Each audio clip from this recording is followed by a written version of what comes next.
Up next, defining the odds and proving that age is just a number. What she says about the formula behind a perfect body and how she got hers at 62. And little changes make huge changes over time. So at 62, I'm in much better shape than I've ever been in my life.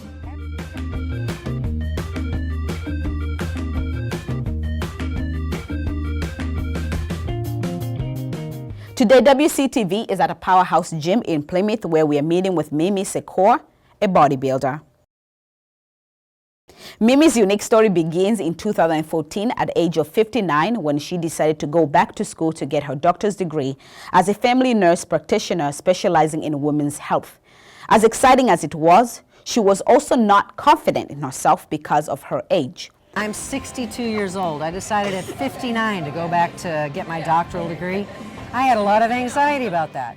As she was fighting to get her doctor's degree on women's health, her own health was taking a heavy beating. However, with the help of her daughter, she began yet another fight. This time, fighting to get healthier and have the body that she deserves. 14, I was gaining weight, I wasn't sleeping, I was all anxious, and my daughter said, "Here, I'm going to throw you a lifeline. You need to do what I do in the gym. You need to eat like I eat." So she helped me kind of get myself together in the middle of the most stressful time of my life. That lifeline Mimi is talking about challenged her to go beyond the normal, pushing her body to break the limits that she thought she had. Good. All right, you got it? Yeah, just good form. And press. Nice. Now, you did not just come to the gym to work out. You took it to another notch. Well, I did because I travel a lot. I'm a Yes. public speaker, as a nurse practitioner. So what I would do, whenever I traveled, I would make sure I ate clean, recorded everything, got to the gym even if it was 9 o'clock at night, 5 in the morning, I got my workouts in no matter what. And I never used to do that. I just blow it off because I was always tired. Yes. So the consistency is what I learned from my daughter and learned from trainers, that you just got to keep pounding it out. There can't be any excuses. I want long-term health. I want to live to 110. Committing herself to her health was not easy. Mimi shares that it required her to learn and obey a certain discipline, something she mastered with time and with a lot of support from her daughter and trainer. So I started with one thing. Like my daughter said, why don't you start eating protein every 3 hours so you're not hungry all the time, so you're not craving carbs as much. I thought, wow, that's a concept. I'll try that. What the heck? Yes. So practice helps you develop discipline.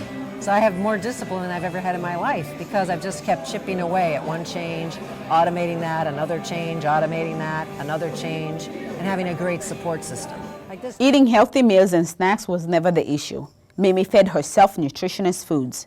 However, as she comes to realize, eating healthy was just half of the battle. I recorded my food in the beginning. I was shocked at what I was eating. I was eating healthy, but I didn't realize how many calories. I was eating fruit, yes. I was eating nuts, I was eating healthy food, but it was adding up to too much. I didn't realize it. When asked if it ever gets exhausting doing a calorie count and writing down everything she eats, she had this to say. I think having a system makes it easier. You push the easy button. When you're planning and you know what's going to happen, it's less anxiety provoking because it's not like going to McDonald's or to a restaurant trying to figure out what you're going to order. It's all sort of set up. It just takes a little bit of time to get the planning down so you're always prepared. And just to give you a little picture of what she means by being prepared in order to minimize slip-ups. I have tuna foil packs in my purse when I'm traveling. I have power bars with me when I travel. I have some nuts in little baggies, so hopefully I don't go crazy. Now, in a culture, in a country where food is fashion, food is no longer to nurture you. Right. I mean, once again, it must be exhausting. It's not so exhausting. I have a system. Like the minute I hit a restaurant, I order a salad with no dressing. So if people are eating bread around me, sometimes the bread basket will come and I'll block it with a menu, or I'll block it with my cup of water or something. If I don't see it, I'm kind of like a toddler. I'm in better shape if I don't see it and I can't reach it. Yes. So I have systems sort of worked out. Another tip that she recommends is that look at which restaurants have a calorie count so you always know how much you're consuming. She also offers this unique perspective that helps her get through. Yes, so what I do is I focus on what I'm going to enjoy and what I'm going to like. And when I eat foods that are healthy, they help me reach my goals. They keep me on track, so I feel good about myself. So I don't feel deprived. So the key is to not feel deprived. The key And learning from her daughter, Mimi is not forgiving when it comes to self-excuses. She sees it this way: anytime is a good time to make a health investment on yourself. So the entire idea of, oh, you know, I have these habits for so long and it's pretty much too late for you to change me. That is just a crock. That's a crock. I'm telling people that they can't give up on their dreams. So many of us over the age of 50, we just give up. We're going to be fat and frumpy, and that's just the way it is, but it doesn't have to be. And I believe there's no right time. Just in the midst of the chaos, get into self-care. Get into taking care of yourself. One thing that Mimi reinforces is the idea of thinking long-term. Do not give up right away. Keep on working at it. Even herself, she struggled for 6 months without losing a single pound, something that took a toll in her spirit, but did not stamp her belief that one day she will get there. So what was your ideally body? My ideal body? Yeah. I don't know if I really had that in my head. Okay. I know that I'm in better shape than I was even in college, and I have much more muscle than I've ever had in my life. So that's awesome at 62, and I'm hoping to have more muscle next year. Impressed by what she was able to achieve with hard work, she decided to participate in bodybuilding competitions, competing with women who some were 20 years her junior. And not only did she compete, she came out number 5 in her group. What was it like to be in that stage and revealing this grand body? The pictures look amazing, by the way. Thank you. It was wild. It actually was more work than I thought, because posing requires that you tighten every muscle and then hold it, and then change position and hold it again, and move and turn and hold the position again. And the more people in your category, in my category there were 12, yes. We were turning a lot, and I was like ready to pass out. I was dying. I had no idea it would be so hard, and we're smiling because you have to constantly smile, and you're holding your muscles tight, and you're doing these poses. And okay, yep. The funny thing is, how did you feel when they spray tanned you to that extent? My daughter spray tanned me, and there's a reason for it. The reason for it is to see the muscle definition.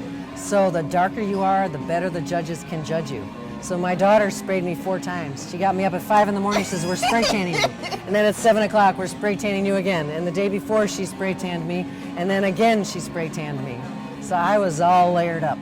Mimi shares that the hardest part of her journey towards her improved body and health was learning consistency.